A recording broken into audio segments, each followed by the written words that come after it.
Welcome to the Pestle, reviewing and breaking down movies to look for insights into the movie making process.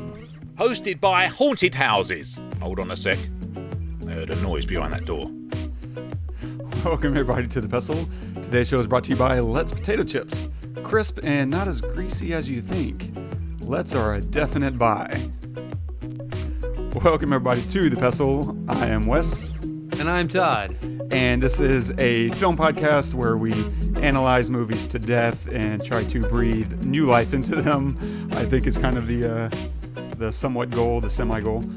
Just the idea, I think, of finding new things to look at in a film can be fun and make you want to rewatch it. I know sometimes we've covered a thing, or even something that we haven't covered, where I've watched something for a second time. I'm like, I've never seen this before, and now I want to watch it again. Those are always, fun experiences, I think. Absolutely. Yeah. I mean, everybody has their own opinions on movies, and as much as we think that we know exactly what was meant by them, not always, and it's always good to hear another perspective on things like that. So anyway, what are we doing today? Oh man, we're doing Moonlight. Yes, sir. So what did you think of this movie? Just right off the bat. I mean, love it. Yeah. It was just a really profound movie, and just the universal truth of it, even though it's a very specific story. It's something that, you can tell a specific story that you've never experienced and still find the relatability in it. And it's just something that, Moonlight, God, yeah, no, I'm really excited to talk about this because it hit me so hard whenever, we watched it. And I know you took me on my birthday to go see it forever ago. And it's one of those movies that it sounds like it's going to be harder to watch than it is. Like the previews look a little too emotional, and in some odd ways, like it's so high art that it's going to be boring. And every time I sit down, and I've only watched it twice now, but every time I've sat down to watch it, I just get lost within minutes. Like it's, yeah. Yeah, I tried to get my wife to watch it with me, but she didn't want to because she didn't want to feel the feels again. She's, has her moments where she just she can't handle things like that. But then I watched it and I thought, you know what? It's actually difficult, but it's beautiful. So, it's definitely something that you can digest easier than you think. Yeah. You expect it to be harder than it really is to watch, and that says a lot about the filmmaking, a lot about the script writing, a lot about the story in general, but also about the acting. It was phenomenal, amazing. Yeah, it was really, really great. But anyway, if you have not seen Moonlight, pause this episode, go watch it, because we're going to be giving away some spoilers. And there are some spoilers in this film that you want to be able to experience them yourself, not from us blabbing about our opinions on it. So make sure to pause the episode and go watch that. 100%. We'll talk about a lot of things for sure. Cinematography at a minimum, touching on camera work and the lighting. We'll talk about directing and specifically about visual storytelling, because even though you might have a cinematographer who's working with the director, ultimately it is the director who's going to be pointing out where to point the camera, and in the edit where to keep that edit on. And so all that comes down to visual storytelling and how you want to communicate an emotion or a thought or an action to the audience and how you want them to experience it. That all comes down to directing, and it's something that we don't really talk enough about, directorial decisions. And so we'll touch on that, and we'll lightly touch on makeup and how it can affect the shooting schedule, as well as I can't talk about this without talking about some of the story and writing, and other such stuff and things and stuff. And a quick synopsis of the film: a young African-American man grapples with his identity and sexuality while experiencing the everyday struggles of childhood, adolescence, and burgeoning adulthood. It's directed by Barry Jenkins, screenplay by Barry Jenkins, story by Tarell, Alvin, McCraney, cinematography by James Laxton, starring Mahershala Ali as Juan, Naomie Harris as Paula, Janelle Monae as Teresa, Alex Hibbert as Little, Ashton Sanders as Chiron, and Trevante Rhodes as Black. Well, so you gonna raise my son now? Huh? You gonna raise my son? Yeah. That's what I thought. You gonna raise him? You gonna keep selling me rocks? Huh?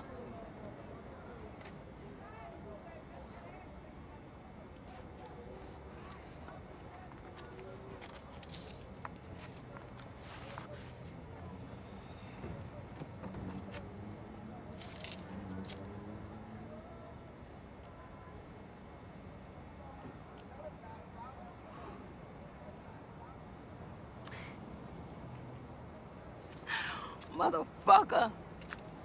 Don't give me that you gotta get it from somewhere, shit nigga. I'm getting it from you. But you gonna raise my son though, right? Hmm? You ever see the way he was? What? You watch your damn mouth. You gonna tell him why the other boys kick his ass all the time? Huh? You gonna tell him?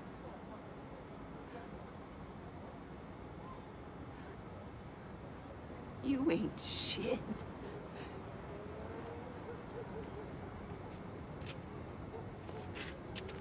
Come on, let's go. There's a lot of things I like about that scene. For one, it's not a scene that you think of after you finish watching this movie. You don't think of this at all, and very little of you probably even goes to thinking about his mom, the drug addict. Yet it still indicates and kind of points to how wide this film is. You, on the one hand, you definitely recognize you're watching a movie about a kid who grows up, into a man as a black gay man in, the black community, and a particularly difficult one in Miami. And so on its outset, as from the high level, that's what you're thinking of whenever you think of this movie.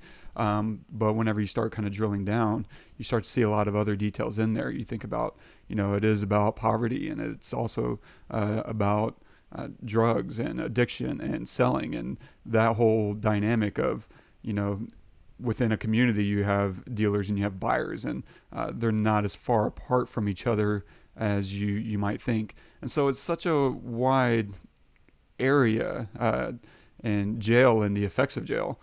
They kind of point at very lightly again that Chiron goes to prison or goes to juvenile detention, and that's where he learns how to be a drug dealer. He gets a connection through jail. He was a good kid before going to jail, to juvie, and he came out, as a drug dealer. And so there's a very light indication of some of the systemic issues in regard to the prison system, and the real outcomes that come through it. And so there's all these conversations, and I love that you don't necessarily focus on all those things. They're just a part of his life, because it's such an honest story. It doesn't tackle one thing. It mostly focuses on Chiron's story throughout all this, but it kind of lightly indicates all the things that are shaping his environment and who he is as a person. And then on top of that, it's kind of hard to find a really good scene with Chiron just because he doesn't talk a lot. He's a quiet kid, and so I thought it would be a little bit more fun to watch Mahershala Ali and Naomie Harris kind of butt heads, because they're incredible actors, no doubt. But that all said, I assume you've only seen this a couple times. I wouldn't imagine this is something that's easy to kind of rewatch, or that pulls you to rewatch it so much as pulls you to think about it. But whenever you think about this movie, especially over the last 3 years, what comes to mind? Like, what are your impressions of this? Yeah, I've only seen it twice in the theater, and then this time, and it makes me think of first off, let's address the elephant in the room. We're two white guys talking about a specific. This story specific is a black story, right? Mm-hmm. There are stories about gay kids growing up, but I feel like that is a different story than if you're growing up in Miami as a black boy, right? And I think that's why it's so pointed, right? It's like very specific on this topic. So I have no idea what that's like, right? None. So we're just speaking to the story itself and the storytelling, but not from their points of view. But the story itself, it just is. I mean, it's heartbreaking, especially at the beginning. And you've seen movies before, white or black kids not growing up with fathers, and that is hard to see. It sucks, but particularly in this case, it's like really difficult to watch this little boy trying to navigate knowing he's different and not knowing really why. Well, now he kind of thinks he knows why when he's a kid, but and then when he gets older, knowing why, but never being able to express it. And it's very heartbreaking that he doesn't have a father. And obviously that his mother is a drug addict and stuff, but like specifically that he doesn't have a father. And I think it's the reason why that affects me so much is because of Juan, of Mahershala Ali. It just plays that role so well. You want him to be his dad. When she says, "You're going to raise my boy," you're like, yeah, he should totally raise your boy. Absolutely. And then it's even more heartbreaking later because he's gone, when he grows up a little bit and he's a teenager, he's gone. I guess he died, or is in prison or whatever. He's just gone. I love that they don't tell you anything. He's just not there anymore. It's like it's like their story, right? We don't get the insight into that. But it's another man who's out of his life for whatever reason. And I don't know if that's supposed to be like meaningful in the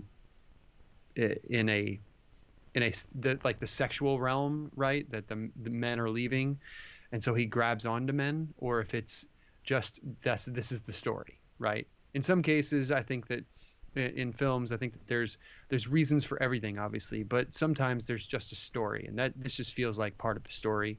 But it's really heartbreaking that he doesn't have a male figure, and then he does, and then it's taken away from him again. And you just love him. You love, you love Chiron, and am I saying his name wrong? Chiron, yeah. You love Chiron, and you love Juan, and you love them together, and you want Juan to teach him, right, to help him grow up, not teach him to sell drugs, but to teach him to be a man, to teach him to grow up as a good person, to care about other people. And the way that he answers his when he's a little boy, the way that Juan answers his question of what's a faggot, and he could be really hard, and he could say something terrible, but he doesn't. He says that's what other people say to make you feel bad, and it's just such a grown-up adult like mentor thing to say. And I think that the script writing really leans on that. It gives him this moment to, he could be a shitty person, he could be a shitty guy in every other respect, but with this kid, he's a good man, and it gives him the opportunity to be that. And so we like him even though he's a drug dealer. And then you have the dichotomy of the mother buying the drugs from him, and it's just, so then you're warring with, is he a good guy? Is he not? I don't really care if he's a bad guy. I just want him to raise the little boy. And then towards the end, when we realize, okay, he is gay, and we want him to be okay with that. We want him to internally say, okay, I'm okay. And I think it's a beautiful story. I mean, like, how often do you see a story where, I mean, where the kid who was beat up and grown up when he was growing up as a gay person meets up with their first love, and they hold each other, and that's the end of the movie. I mean, that rarely happens. And I think that when you start this movie, you don't expect that to happen. You expect something real bad to happen. So my emotions go like this. They're like all over the place throughout the whole film. There are wins, there are losses. Like when you see that he's grown up in the third, I guess I'll call it the third chapter, when he's grown up and he's filled out. I mean, dude is stout, right? And then he's got other people under him. As much as you wish he wasn't a drug dealer, you're like, well, at least he's like the man, right? Nobody's picking on this dude anymore, right? And that was such a good choice to have that transformation. Yeah. So that guy's from Austin, Trevante Jones, or at least he went to school here. Incredible. And our buddy Nick actually knows him, didn't know that he was doing the film until he was watching the film. He's like, "Oh, hey, what the heck?" Wow. That's always a fun experience. I feel like at this point, if you're at least, I don't know, 25 years old, you've probably experienced that in some capacity where you're watching something and someone kind of pops up on TV or in a movie. It's just like, whoa, that's so random. I mean, probably not. No? I mean, no. I mean, I have. Yeah. But I lived in LA for 5 years. Yeah. You've been in film for, a third of your life. So I mean, before I was even acting, like I was in my early 20s, and I went to see Peter Berg's Friday Night Lights, and one of my buddies popped up as one of the main characters, and it was just like, whoa, Oh, wow. This is so random. Part of my problem was I'm not good with faces, and so I wasn't sure until the credits rolled if that was really him. I was just like, I think that's my buddy. You have a condition, right? Yeah, it's so bad. What's that? What's it called? There's a name. Yeah, facial blindness. I forget the more technical name, but it's facial blindness. But this guy walks in, Trevante Rhodes walks in, and they hadn't really considered casting someone as beautiful as he is, right? He's just this beautiful face, huge, jacked up, got his shit together. They were thinking, something completely different, but he walked in and he completely owned it. Like, because the fear that I would have casting him is that my audience isn't going to believe that this guy is the same guy. Yeah. But his performance is so good. He's such a good actor that it leaves no question. Like, oh yeah, this is the same guy. And I love that choice that they went with it, even though that wasn't their initial, idea, because it also hints at what's happened between the time he gets thrown in juvie, arrested, to the time that we pick him up as black, as a drug dealer. And you immediately see he built walls, and he's never going to let anybody ever hurt him again. Like, it's all right there in the physicality, and his personality. But he has this like air of of forgiveness too. Yeah. Which I think he gets from Juan with the kid on the couch, Yeah, absolutely. I mean, he's vulnerable. He's still vulnerable, especially whenever he picks up with Kevin. Like, you can see all that vulnerability and insecurity just kind of immediately come right back, even though he's kind of smooth. He's just, like you said, he's the way he's handling his business, the way he talks and treats people, he's still, you can still feel that he's a good person. But as soon as he gets on the phone with Kevin, you feel him as a little kid again. And he just kind of, it's a really great performance. Wow. Kudos to the casting. Yeah, 100%. But yeah, and going back to, your comment about, is Juan good or is he bad? And is, Black good or is he bad? Because these are drug dealers. And I love that they never really make you make that decision. They kind of pose the question in that clip that we played.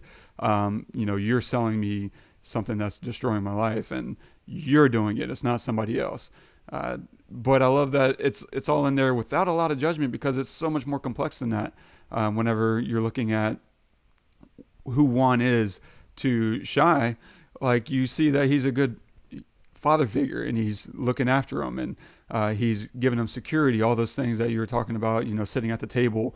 And now he's looking at, how do I answer this question? Like, in our community, being gay is definitely not good, and it's gonna make your life really hard.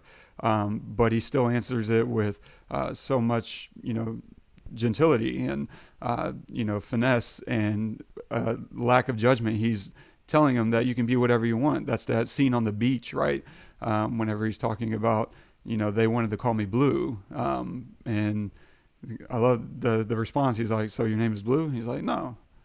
At some point, you got to decide who you want to be, and nobody else can decide that for you."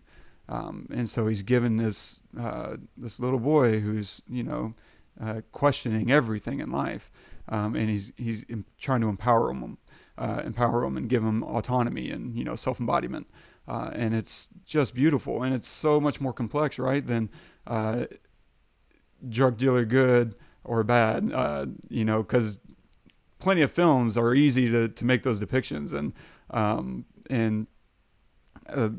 it's not just a black, film thing, or the way black people are depicted in a lot of films. There's white films, where you have a good guy and a bad guy, and they play, anti-heroes as the bad guy, right? Is someone who is doing something in society that we would say this is a person who deserves to be locked up, but the way they're presented is and so much more complex. You have, a bad actor, so to speak, who's doing theft or murder, and we're looking at him as a good guy in comparison to who's after him. Like the cop that's after him is doing everything that's wrong. And so it's always, if it's good storytelling, much more complex than just these surface characterizations. And I love that we never have to make those decisions here. We're just allowing people to be three-dimensional and complex.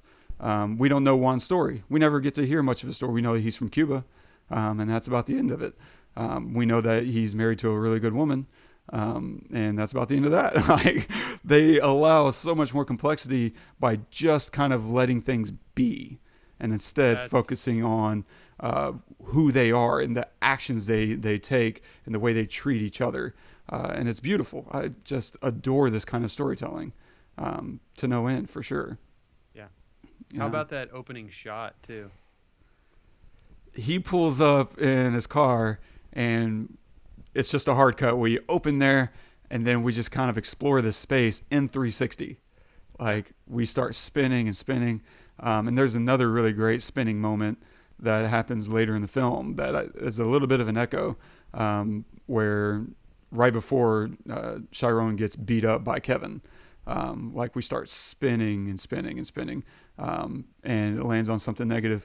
And it's interesting because they use that, and you don't know it's putting us out of sorts. It's disorienting us as we're following a drug dealer. We're like, oh, this guy's a drug dealer. And our knee-jerk reaction is he's up to no good. And then next time we pick him up, he's rescuing Chiron, as a little boy, and to see, then that's our first hint of, oh man, there's something else at work here. And then of course the story progresses, and we see so much more embodiment through the camera work. I mean, it's really beautiful. There's a couple of things at play with cinematography. The widescreen, anamorphic, where's my other hand? Mm-hmm. There it is. Other way. Yeah. The widescreen aspect ratio. I think it does a very simple thing, which is it adds a beautiful veneer to a personal story. It's really easy to kind of look at widescreen and just insert it wherever to make it beautiful. But the temptation with this kind of story is to make it a more boxy, traditional 16:9 full screen, full widescreen, because it adds a more documentary feel to it. It adds a little bit more personal touch to it. That it's not as scripted, or it's not as, whenever you have, especially combined with the free floating camera movement, right? The camera movement itself is like a documentary. And so I think pairing that camera style with a widescreen aspect ratio adds that kind of heartbreaking romance to the story that you wouldn't get in a full screen. It allows you to kind of depict more the environment, because the environment matters, even though it's never the focus outside of maybe, a handful of shots on the ocean. For the most part, the environment isn't that big of a deal, in the sense of you need to know where these characters are, because this kind of story, it also kind of lends itself to staying inside the personal space of Chiron, but they don't. And so shooting it anamorphically allows you to kind of establish the not just the geography, but the locations and the atmosphere, the setting. Being in Miami, comes so much more to life. And of course, just anamorphic, not just because anamorphic doesn't necessarily mean widescreen. You can shoot widescreen without ever touching an anamorphic lens. Anamorphic lenses had this other kind of beautiful quality to the film through the way it kind of compresses and decompresses the image. It adds these very elongated bokeh. The background takes on these aberrating effects, and depending on the kind of story you're telling, it can impact it in a number of ways. But in this case, it adds a very beautiful romantic feeling and flow to it. And then with the camera movement, I love, it's not always a super smooth or even motivated camera movement. Normally, camera moves are motivated through action in the film. Like, you pass off, if one character's walking left to right, you might walk with them until they pass someone else, and then we land on whoever it is they just passed. We don't ever have always motivated camera moves. Instead, we're just kind of watching the conversation, and what it does is give us a feeling of embodiment in the scene, and like we, the audience, are looking around as people are talking, instead of the characters motivating a move. The sound and audio and discussion and conversation motivate the camera movements to look around for us, and so we feel like a character in this, and it gives us embodiment in the film, and it's really cool and makes you, I think, empathize a lot more with what's going on. In terms of cinematography, the lighting is, it's all beautiful. One of the things that really caught my eye, though, is how they lit the apartment. Like whenever in chapter 3 or in the third act with Black in his apartment, he's doing the money counting like you were talking about on the couch with one of his soldiers.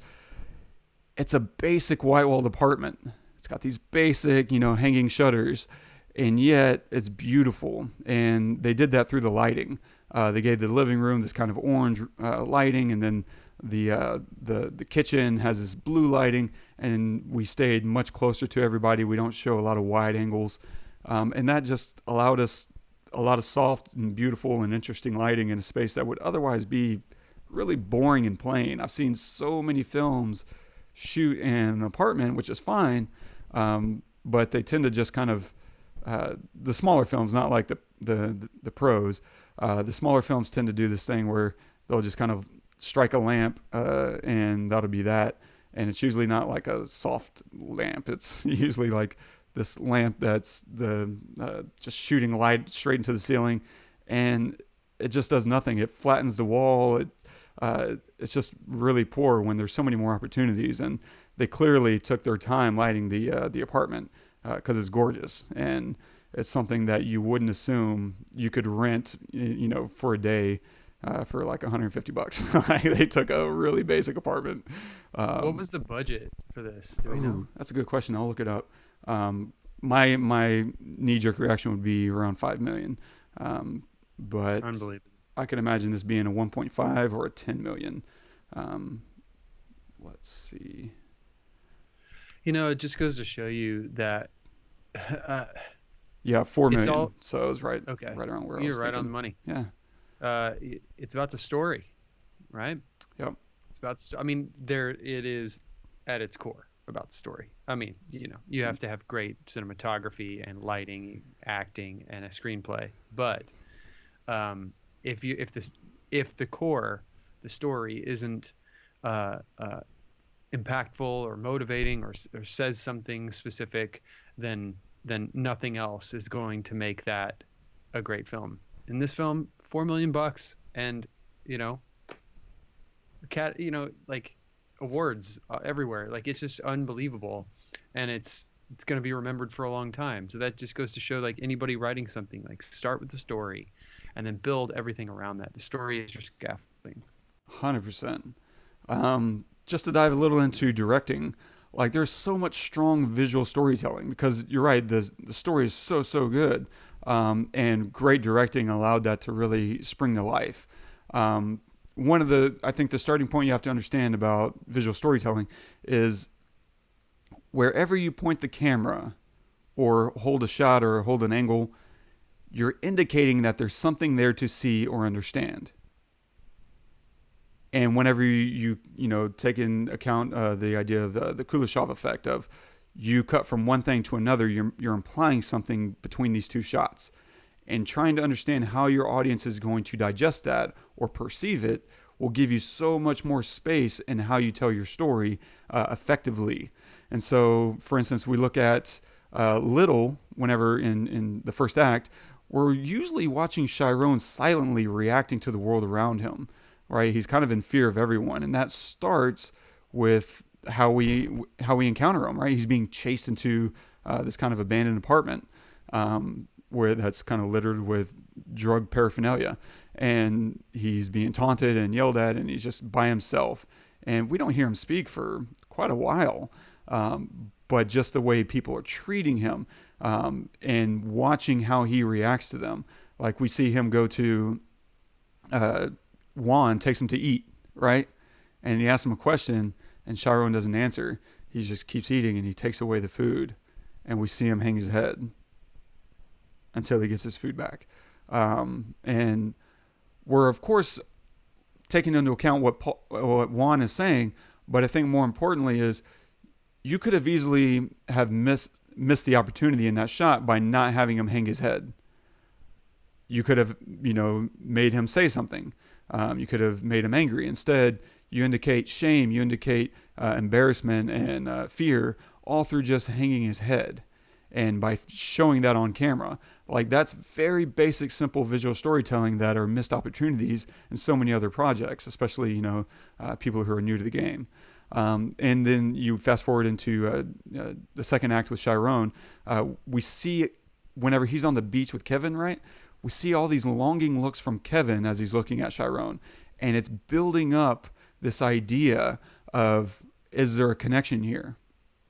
Because we already know, we've already established Chiron is different. And through the conversation with Juan early in the first chapter, we're understanding that, he has some gay tendencies, and we, hear the way his mom speaks about him. And so there's already a subcurrent going there, and we don't understand Kevin's, pull towards Chiron until we're seeing them on the beach and we're watching Kevin watch Chiron. So we're no longer watching how Chiron is reacting. We're just watching someone watch someone else, someone that we know has a thing inside them. And just watching him, just having the camera on him and having these glances and just staying there, not cutting to Chiron. We're, again, visually making an assertion through our edit, through our camera positioning, that there's something there to see. There's something there to understand. And so we start, as an audience, we start to assume things. We start to make these own internal implications that are not hinted at in any other way, because we've heard Kevin talk about, having sex and, in the hallway with these girls. And so it would be easy to assume that he's not gay. But all those interactions, all those looks give us something to go on. And then, of course, whenever Chiron goes home after that, right? After that sequence, and he feels his mom's touch on his cheek. I love, there's this really brief moment where he kind of leans into it and he's embracing. He's like, finally. And then, of course, his mom, kind of steals that away by declaring he doesn't love her.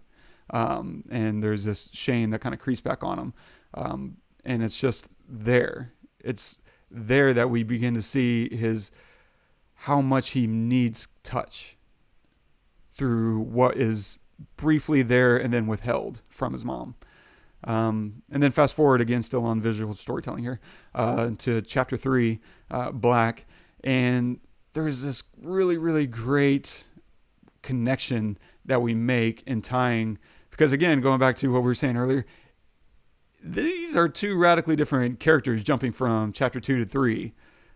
Two different actors playing the same person. And the trick there is to make sure the audience understands this is Chiron.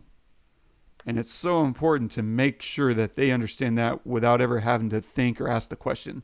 Because sometimes by having them ask the question, you lose the audience's participation for an amount of time until they are confirmed that, okay, yeah, this is definitely, Chiron still.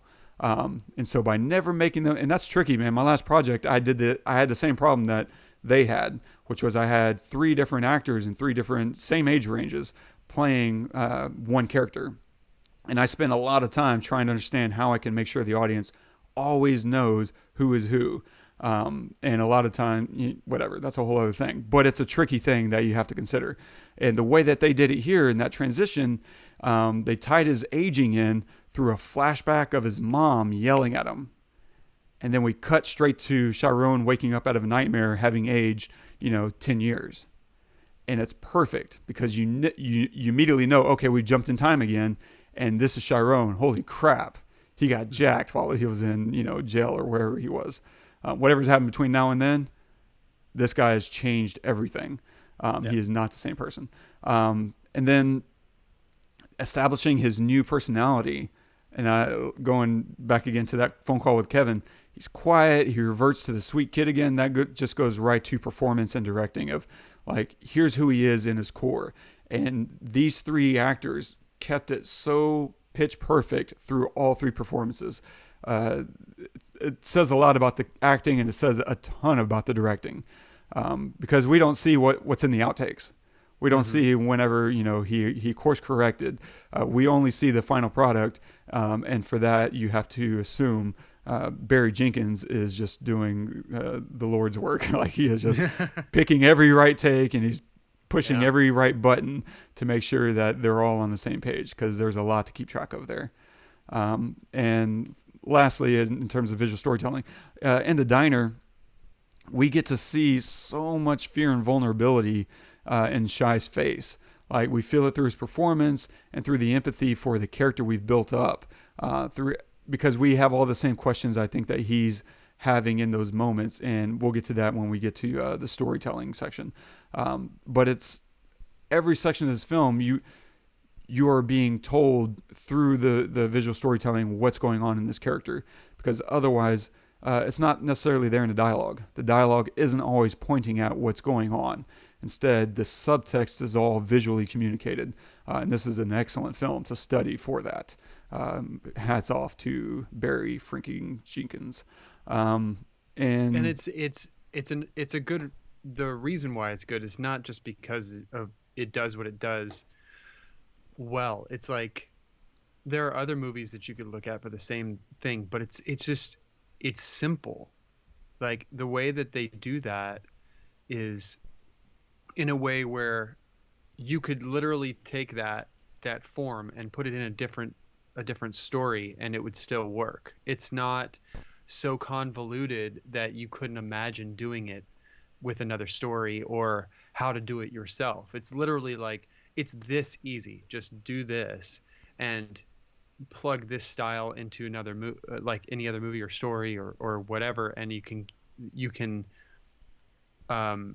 do the same thing. So it's kind of inspiring in that way, because a lot of times like if you are starting to write a screenplay, or you have an idea and you're thinking, man, I would love it if I could tell if I could tell the story more visually rather than through words. But man, how do you where do you even start? How do you do that? I mean, just watch this film with that in mind, and you could get a ton of great ideas on how to do that, right? Little things like you said, little Chai hanging his head down, or taking a shot of the teenage Chai after he's gotten his face beat up, of him just like standing there staring at the camera, like, but just like, very, chest out, like proud, like there are moments, like in that moment tells you everything about he had a paradigm shift in his brain in that moment. And I know that because of what I saw, not because of what I heard. It's just like, it's so easy to do it when you watch this film rather than there's other films that if you're like, man, I don't know how I would have thought of that or done that or whatever, but this film really like breaks it down pretty well. Absolutely. And just to linger on that a little bit more, it's really, doggone it, I was so busy listening to you, I forgot the point I was going to make. Oh, so one of the hard things for me that I've been getting better and better at, that I'm trying to get better and better at, that I started seeing progress on my last film, was you're shooting a scene. There's a reason that things happen on a set the way they do. Like, as a director, Barry Jenkins shouldn't be running and grabbing people water. He shouldn't be, helping set up a light stand. He should be doing one thing, which is focusing on what he's about to shoot. What's the next scene at hand? And this is something I've been guilty of, that I literally would, on my last film, someone needed the water, I'd like run and grab them water. I was just trying to show people that they're valuable and that they're important to me, and I want to treat everybody on set really well. That wasn't the best use of my time, though. And it wasn't until I think the second day of shooting that I looked back over my day and I realized I missed this and I missed this because I wasn't focused on what I was trying to accomplish.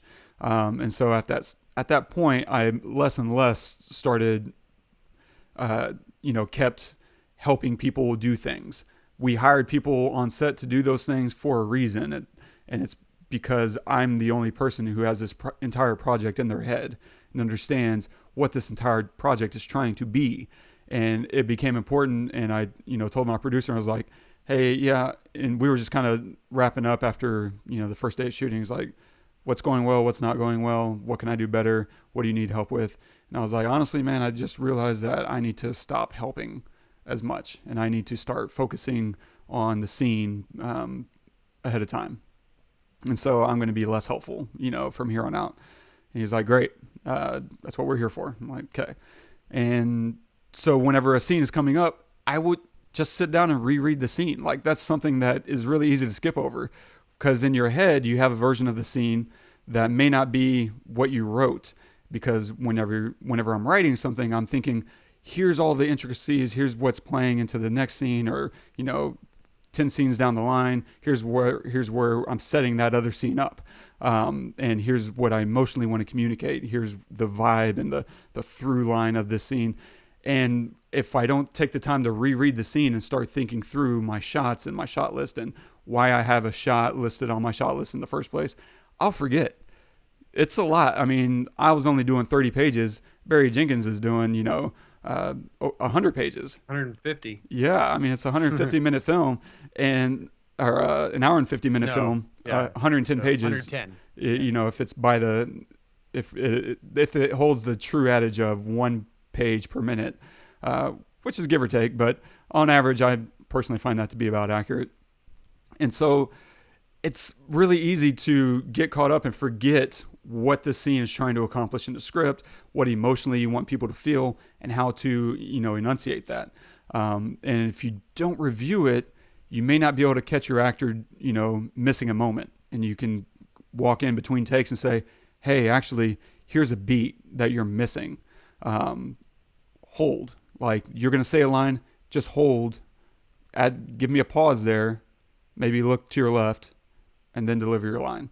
Or you're not making eye contact. I need you to make eye contact and hold it. And if you don't think through those moments, you're not going to be able to communicate them to your actors. And if you don't do that, obviously you're not going to have it there in post when you go to edit your thing. And so taking the time to reread your work and understand why you have what's going on. And it's so absolutely mission critical. And Barry Jenkins clearly understood his screenplay, backwards and forwards, and understood all the emotional beats, and he just absolutely delivered it. And he probably had more time in terms of rehearsal and sitting with your team, blah blah blah. But yeah, just I could watch this film 10 more times and learn 10 more things. Like, it's true. So many small little moments that are happening that are easy to take away and build on. And with that in mind, just touching on makeup, there's just something that kind of occurred to me, after my last project, where in chapter 2, Chiron gets beat up by Kevin, right? And then he goes and attacks his bully, right? Which lands him in juvenile detention. So before the attack, we see him in whatever, the nurse or the counselor's office, and he's bandaged up and he's got this, cut. And we see him right after that, we see him charge into the classroom to attack the bully. Now that they only really ever filmed that one classroom. And so it would have been easy to film all the classroom scenes in the same day. And this goes into scheduling and how do you approach a thing. On the other hand, if the makeup was going to be, a challenge, and maybe getting him into that makeup takes an hour, or maybe it takes an hour and a half. Maybe instead of scheduling the classroom scenes all in the same day, maybe you schedule around the makeup transformation. And so that in pre-production, maybe you're able to take photos of, here's what we want this makeup to look like. Now you have a reference point for your makeup artist. Now that you've settled on the look, they have a reference point to recreate that look, 5 times. Maybe he looks like that in 5 different scenes, right? Because he beats him up, he gets hauled into the police cruiser.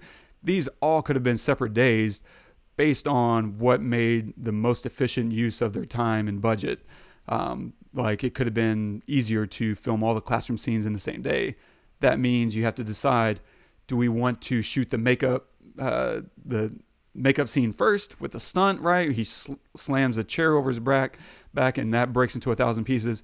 Like that's a stunt. That could take a lot of resetting. It could take 20 chairs, maybe you start your day with him in makeup and then you shoot the scene where he charges in and knocks him out. And then you can wipe all the makeup off and then film the rest of those classroom scenes after that. And now you've made your day. You can wrap the classroom and all the students that are in that classroom, wardrobe changes, all that.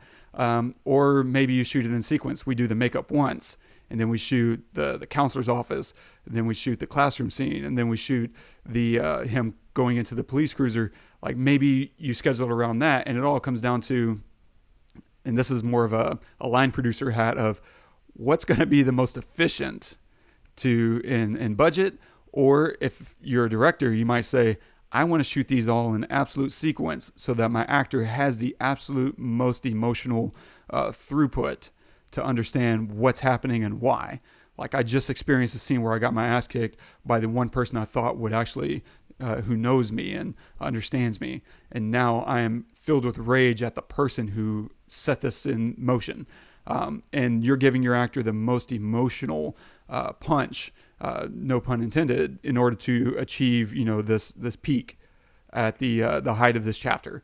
And so there's a lot of ways to approach it. And with $4 million, I wouldn't be surprised if they chose the chronological sequence, because this feels like the kind of thing that Barry Jenkins would choose. Is, I want to make sure my actor has the most to play with.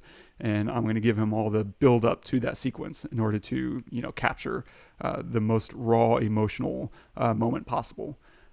It's a pivotal moment in his life. Absolutely critical. Yep. Yeah. But those are all things to think about, as like we did not, like in our film, we had a lot of emotional, because our character's going through a psychotic break and through jail and through court. And so some of the peak symptoms is what we called it. She looked really dried out. It took, a good half an hour to put her in that makeup, and it wasn't even, heavy as it was for Chiron's character. But we built around some of our shots around that. Like, hey, we need a pickup scene over here. We're going to set this at the end of the day so that we can shoot this makeup transformation all in a row. Like, it just made, for budgeting, we did not have $4 million. And so, but it's amazing. Like we had a fraction of that and still didn't feel like we had enough budget. Anyway, so yeah, these are all, things to consider as you're trying to tell your story. And so with the story and writing, switching gears, I think you know that pretty well. Earlier when talking about Juan in chapter 1, like we fell in love with him through his kindness with Chiron, right? And so we go on this interesting little, emotional ride, because we see him as a drug dealer and we're like, okay, we're not sure. Oh, he's really good. He's a good person. And so we fall in love with him. And then we see that he's selling drugs to Shai's mom, and we see his conflict of, I'm selling to her. I have no right to tell her how to raise her son. But at the same time, he's going to absolutely tell her, because he loves Chiron more than he's willing to, I don't know, face his own contradictions. But I think that complexity makes him an even more lovable person, because we don't just see him self-righteous, we see him conflicted about it as well. And that you can't have that emotional conflict if you don't have a conscience, if you're not a fully realized person. So it's beautiful writing to allow those moments to come to fruition. And what I love about that setup in the car is, as he's approaching it, your feeling is that he's about to die. He's about to get killed. Totally. As he's approaching this car, we don't know what's going on in there. The music starts to hit, and we're just like, oh no. And there's just like, your heart is about to catch in your throat, because the one good person in Chiron's life is about to get killed. And then we see the mom in there, and it slightly diffuses it. We're still, I think, on edge throughout the rest of that scene. But it morphs into this other thing. And it's so beautiful. It's so well done, because they set up a bomb that they could have diffused ahead of time by just showing us who was in the car. Instead, they keep that a mystery as we approach, and allows a nice dynamic scene to kind of unfold. And it's really, really well told. And of course, hang on shots a lot longer. So much longer than most of the things. Like, they just let it develop, right? And so and a lot of other films, they would, he'd walk, even if they stayed on him walking over to the car, as soon as he got to the car, they would cut to the mom in the car, so you see that. But instead, the camera comes to the other side of the car, he walks around to the car and opens the door and pulls out the mom, and you're like, oh, whoa. It gives us the knowledge that he knows something that we don't know for about 5 seconds, right? He realizes the mom, then there's about 5 seconds for him to walk around where we're like, what does he know that we don't know? And so it draws us in a little bit, and then she gets out of the car, and you're like, oh my gosh. Which is a little, it's like, it is a surprise, because you don't really know to that point what's going on with the mom, like when he first brings Chiron back to the apartment,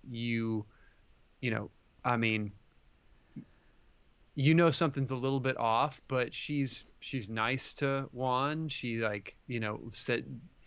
holds Chiron, is like kind to him. And so you don't really know all of that until later. So, yeah, no, it's really great use of tension and resolution.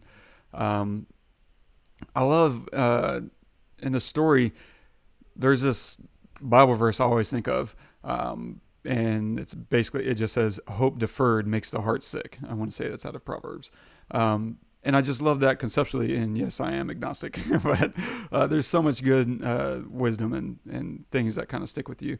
And I love this idea of hope deferred makes the heart sick. And they allow us and Chiron to kind of have these hopes and dreams before they dash them. At the end, right, when Chiron drives down to Miami to see Kevin, they give us the hope that Chiron is going to find love again. And then they dash it, right, where the vibe is still there between them until he pulls out the picture of his kid. And you're like, oh, damn, this really sucks. And of course that triggers, Chiron a little bit. He's like, why'd you call me? And I love that little moment, where he kind of musters his own strength and is like, what did you want from me? Why did you call me? And I love that it's also reflected in the camera work, because we move into these dirty singles where the over the shoulder shots, as we're looking at both Kevin and Chiron, the head spacing in these over the shoulder shots are very tight. They're very close. And that is speaking to the relationship between the two of them. And it's making us feel not necessarily claustrophobic, but the intensity between the two of them, because they are connected, and that's just kind of visually represented there. And I also love the final talk in Kevin's apartment. It's not a dramatic setting for such a real talk, but it grounds the moment. Like, that could have been an easy conversation to take out onto the beach, but instead they just they're hovering around in like his dining room in his apartment. Super undramatic scene, setting, but an incredibly profound personal moment that's happening between them. And I think that does a lot to give us buy-in into the story. Because I think if we look back in our own lives, those are the kind of spaces that we usually have those kinds of talks. It's never going to be at the top of a mountain during the rain or whatever. Like, it's in these very simple, unassuming spaces. And I love that they had it there. And they end, the whole film, with Chiron confessing, "You're the only man that's ever touched me, the only one. I haven't really touched anyone since." And we cut to him being held by Kevin. And that just stays with you. Such a profound moment to think this guy's been alone for his entire life. And really, more specifically, as an adult, the last 10 years of his life, hasn't experienced any intimacy or any sense of comfort. And that gets back to the universal aspect, because we understand loneliness and we understand what it means to have and to not have. And they're tapping into that, even though, on its face, this is a movie about a gay man. It's much more deeply about loneliness and hope and connection. And it's beautiful for that. And I love that we cut from him being held to cutting to Shy as a little boy on the beach, and he's bathed in blue and he's looking back at us. And I love that because the ocean is a defining space for Chiron. And this is kind of this is a kaleidoscope scene. You can see 1,000 different things in it. And it's all in what you want to see. There's no answer for this. But to me, when I look at the scene, you recognize the ocean is a very defining space for Chiron. He experienced love from Juan here, right?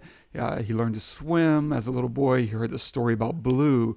And that at some point you have to decide for yourself who you're going to be. You can't let nobody make that decision for you. And this is also as a adolescent, right? He has his first and only sexual experience. He gets his nickname Black from, the first love of his life, Kevin. And then we fast forward, and as an adult, he's adopted Black as his name. So we see the effect of both Juan and Kevin on his life. Juan told him he had to decide who to be, and he decided to be like Juan, a drug dealer, and also in that moment on the beach with Kevin, to let that be who he really is by choosing Black as his name. And it's all embodied right there in the beach. And so finishing the movie at the beach as a kid is kind of an emotional callback that the little boy in him is still going to be okay. He still lives at the beach in his heart, because that's where all the good things are.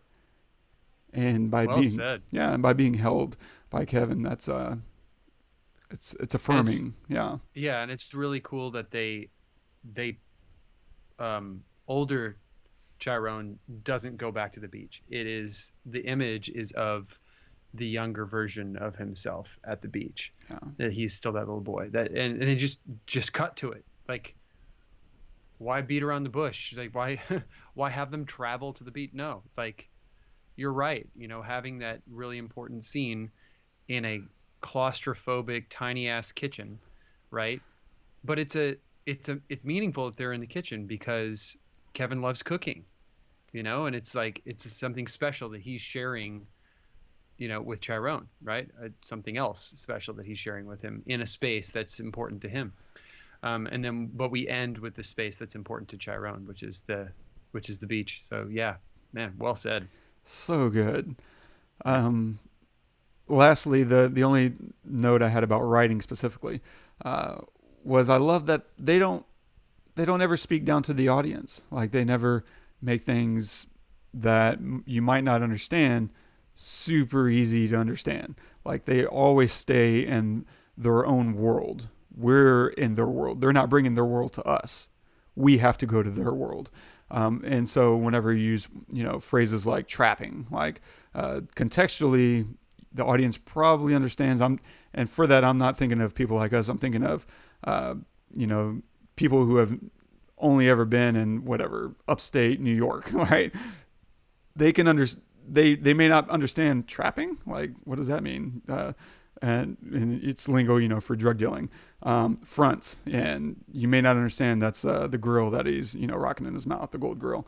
And so throughout the entire film, they're never making things obvious. They're never, spelling it out. And that takes a lot of trust in the audience, but it also takes a lot of confidence in your storytelling to know that whether or not the audience picks it up doesn't really matter. That what matters is that we're telling this story as honestly and faithfully as we possibly can. And to do that, they never once speak down to the audience. And yeah, freaking amazing. I mean, that's Barry Jenkins, man. I'm such in awe of this guy. I've mentioned it before that his first film, Medicine for Melancholy, was not a great film. Like, I watched it, and at the time it was, making waves in like Tribeca, and I was like, oh man, I got to watch this thing. And I watched it and I was like, okay, it was a movie. And I think that was what I ended up having such a profound effect on me. It was like, yeah, but you know what? He made a freaking movie.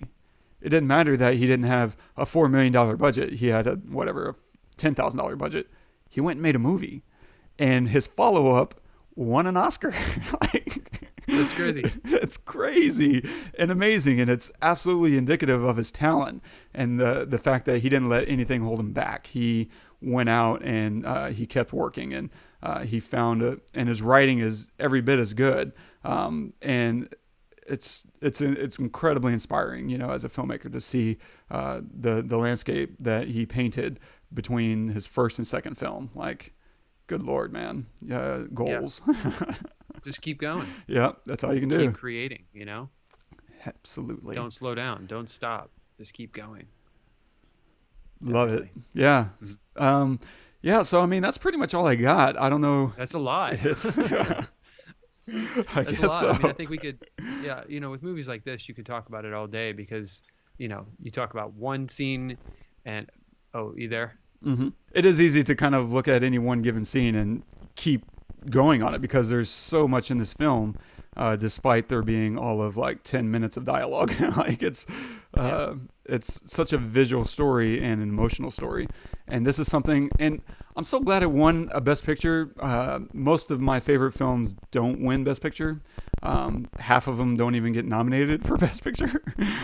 And let's touch on that for just a second. I don't watch the Oscars, not because I don't value them, because I don't really like watching award shows. But I was exchanging texts with my friend Keishan, and she was watching, and she knew that I loved Moonlight. And so she was keeping me updated, like, okay, they're doing Best Picture. And she was like, oh man, La La Land just won Best Picture. And I was like, doggone it. That sucks. I mean, La La Land's great, but I feel like this is just kind of Hollywood getting off on itself because it's a Hollywood movie about Hollywood. Even though it's a great movie and we covered it and you should go listen to that. But I was frustrated for Moonlight because I thought it was a much superior film and a singular film at that. And so, 20 seconds later, she's like, hold on, wait a second. I was like, hold on for what? She's like, no, it looks like Moonlight just won. I was like, wait, what are you talking about? And everyone knows by now that they announced for La La Land, even though Moonlight won. And so the producers, and that's who usually gets to collect the Best Picture, are the producers of the film. They go up, collect for La La Land, and get told, crap, we screwed it up. Moonlight won. And they're like, oh my God, like, well done, well deserved. And I think Damien Chazelle, did his best to course correct. But it also kind of breaks my heart because it's such an amazing film and it's so singular in what it is, a movie about a gay black man winning Best Picture. That should be where all the attention goes. And it got upstaged due to, a slip up. And I think it was an honest slip up. I don't think anybody had it out for Moonlight. An honest mistake, but it just sucks that, for the next whatever week that all the talk was about La La Land accidentally getting it instead of saying Moonlight won Best Picture. Y'all need to go watch this movie and support the film. And I think in hindsight that story's been lost. And and most of people, think about Moonlight, but I think just having lost that week, that's the most important week. Look at what winning Best Picture did for Slumdog Millionaire. Like, it turned that movie into a mega success, like overnight. And so that was something that I thought, got stolen from Moonlight, and it definitely breaks my heart. And so I'm really glad we're covering it. I know we're not going to have the same impact as a Best Picture win. But whatever, man. I'm hoping that, it'll encourage at least a few more people to go watch this movie for sure. And it's on Netflix, so yeah. Watch it for free. Heck to the yeah. So definitely, well, you should have, if you're listening to this still, you should have already seen it. So, yeah, fantastic film. I mean, I give it a 10 out of 10. Easy. Yeah, because it's at first glance, like I have no problem with giving a film a lower rating because it's harder to watch or because it's not rewatchable. But I feel like this film is rewatchable, and there is a lot there to it, and it's so interesting. We agree 90% of the time, even on stuff like this, which is so subjective. Yeah. Is this rewatchable? Like, that's pretty damn subjective. But it just, yes, we have very similar taste, but it also just is a good movie in that regard. You know what I mean? So hopefully you guys out there agree or don't agree. And if you don't, please just, put it in the comments and let us know. And let us know what you want us to do next week or the week after or the week after that. Absolutely. And even if someone doesn't agree that it's rewatchable, I think you would be hard to disagree that it's memorable. Like, it leaves a profound, lasting impression on you. And that goes back to the story and the color and the way that the style of it. It's very, it's very blue, like a lot of blues and purples. And, it has a very distinctive look to it that combined with some of the story elements and the beach and the final scene is gonna stick with you for a very long time. So that if you've only seen it once and it's been 3 years, which was it for me, it didn't feel like it's been 3 years since I watched it. It felt like I just watched it last week because of how strong of an impression this thing leaves. I could still feel my heart breaking 3 years later, and it's an incredible film. Completely agree with everything you just said. 10 out of 10. Yes, a must watch for sure. Yeah. Nice. So what are we doing next week? Actually, before we get to that, what are you going to recommend this week? I'm going to recommend a book, which I don't do very often. But it's a short book, but it's really, really well written and it's beautifully written. And just, I don't know. It's gorgeous. It's the first book I've read in a while. So, it's called The Things They Carried. It's by Tim O'Brien. He's a Vietnam vet who wrote about his experience there. So, and it got some backlash when it came out, and it's banned in some places and stuff, but it's very, it's just really beautiful, and brutal at times, but at the same time, just, it's amazing how words can actually paint a beautiful picture of a terrible experience or a terrible place. So you have this love for the story, but are very just destroyed by it at the same time. And he does an amazing job at it. It's one of my wife's favorite books, and she let me read it, and it's fantastic. Dude, nice. The Things They Carried.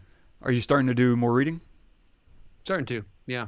When I can. Right now, I'm doing a lot of writing, trying to get some stuff in a library. And so some of the submission deadlines coming up, so just doing a lot of like musical writing, but in between that I'm trying to read more. Dude, and watching movies. Yeah, right. Naturally. Nice. I'm gonna recommend if you want more content like Moonlight and you're like, I just don't know where it's at or what to find, there's another film called Beach Rats. Now, it's not the same caliber as a Moonlight, just because that's one of the best movies of the last 10 years. And so lower your expectations, people. But Beach Rats is still really good, and it's still complicated and dealing with some really difficult subject matter. And if you're looking for something that's moody, maybe has similar stylings and similar complexity, but with just a different, cast of characters, then I think that's worth checking out. It's streaming at the moment on Hulu, but solid, really, really good, and thoughtful for sure. Nice. So Beautiful. don't forget to subscribe, review us on iTunes. Next week we are going to do Steve Jobs. If you haven't seen the Danny Boyle film starring Michael Fassbender, then I think it's streaming on Netflix right now. So go check that out. We're going to cover it next week. And don't forget to subscribe and review us on iTunes. And like Todd said a minute ago, if there's something you want us to cover, give us a shout. Like, we're going to be doing so many films. We're back on schedule. I know we were kind of hit or miss recently, but we're getting a backlog going. And so don't be afraid to give us a shout and say, and all the better if you do it through a review. If you leave us a review saying, hey, I want you to cover whatever, then do that. We will 99% chance we'll cover it if you do it in a review. So that stuff is actually really much appreciated. And if you want to leave a comment on this episode, you can do that at thepestlepodcast.com/moonlight. And our quote of the day is from Oscar Wilde, from The Picture of Dorian Gray. Behind every exquisite thing that existed, there was something tragic. It's just, it's beautiful. It's like perfect. There's everything comes from something, and a lot of times inspiration comes from tragic things. What else can you do but try to make something out of something terrible, right? Absolutely. This story, Moonlight, came out of Tarell Alvin's experience in Liberty City, like in Miami. And it's not 100% his story, but it's, a lot of it's in there. And, he wrote it, and this is where this Moonlight is a bit tricky, because this wasn't a script. He didn't necessarily write a script. And it's usually labeled as a play, which this was not a play. It wasn't exactly a screenplay either. It was written similar to a screenplay, but it was never published. Like, I still don't understand how Barry Jenkins came across this story. But what's amazing about it is they both grew up in the same neighborhood, but they didn't know each other. Like, Barry Jenkins came across a story and was like, wow. And he's not gay, but he identified and thought the story was incredibly moving. And he's like, this is a story I have to tell. And so he took what Terell McCraney wrote and, adapted it to a screenplay, and out came, Moonlight. And Terell McCraney was asked, like, are you ever going to, write this, publish your original version? He's like, no, I have no plans to ever do that. Like, I think Moonlight kind of covers it, really well. And so it's personal. And I think I've used Hemingway a couple times on here. Like, the writing is easy. You sit down and you bleed all over the page. And I love Oscar Wilde for this quote, because he wrote, over a century ago, and it's a poorly kept secret that he was gay, but he wasn't allowed to live out his life because he was gay in, the late 1890s and the late 1800s. And that had devastating consequences for his life. I read The Picture of Dorian Gray and was just blown away by it. And, a note in there is that that book was used partly as evidence against him in a trial about sodomy. Like, he was accused, and ultimately he was imprisoned, and he got out, and he was homeless, and he ended up, dying, and largely because of who he was, not because of something evil or bad that he did, but because of who he was persecuted, and ultimately, I believe it cost him his life.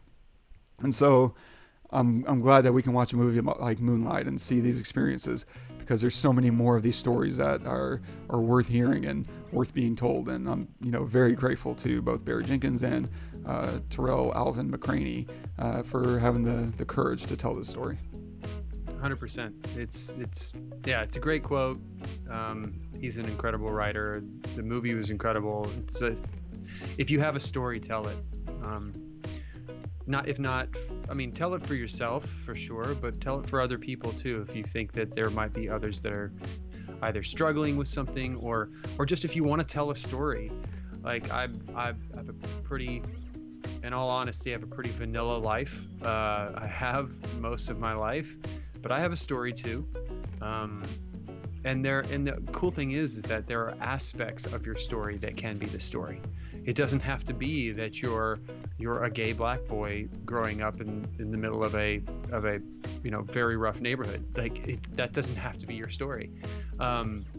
It can be some other thing, and it can be a specific nuance of a story that is your story. So just tell it. Tell it.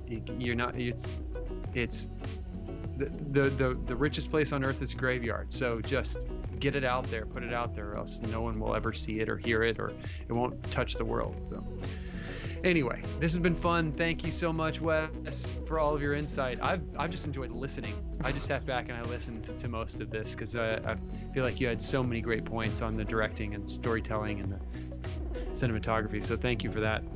And guys, I hope that you enjoyed this episode. I really enjoyed it myself. Make sure you join us next week. We'll be doing Steve Jobs. Watch it on Netflix because it's free. Make sure to watch it before we do the episode. Until then, I'm Todd. I'm Wes. Go watch the movies.